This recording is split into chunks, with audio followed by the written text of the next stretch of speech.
So మరి ఇప్పుడు మీరు తయారు చేసిన ఉత్పత్తులన్నీ సేల్స్ అన్నీ అవుతున్నాయి, ఎలా ఉంది?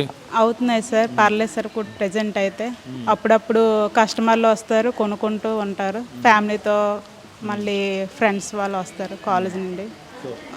చాలా సేల్స్ అవుతున్నాయి సార్, పర్లేదు. అంటే ఈ వచ్చిన డబ్బుల ద్వారానా మీ జీవనం అది? అవును సార్, ఇక్కడికి వస్తేనే మాకు అమౌంట్ అది మా సాలరీస్ అది వస్తుంది సార్. అది కూడా లేదంటే ఇప్పుడు ప్రజెంట్ ఏమి ఉండదు సార్ మంత్లకి. ఓకే. సో మరి మీరు ఇన్ని ఉత్పత్తులు తయారు చేస్తుంటారు కదా, అంటే బయటికి ఎలా తెలుస్తుంది మీరు తయారు చేసినవన్నీ? మేము ఇప్పుడు ఫారెస్ట్ డిపార్ట్మెంట్ ఎక్కడైనా స్టాల్ ఇస్తే మేము పట్టుకెళ్తాము. అక్కడ కూడా స్టాల్లో పెట్టి మేము చేస్తాం సార్, అందరికీ తెలియజేస్తాము. కాలేజ్ వాళ్ళు వస్తారు, ఇలాగా వచ్చిన వాళ్ళందరూ వీడియోస్ తీసుకొని ఇన్స్టాగ్రామ్లో అంట పెడతారు సార్, యూట్యూబ్లో అంట. అటవీ శాఖ ఇంత అవకాశాన్ని ఇచ్చింది కదా, మీరు ఏం చెప్తారు? మాకు ఇంకా ఇది కూడా మంచి అవకాశం అనుకుంటున్నాం సార్.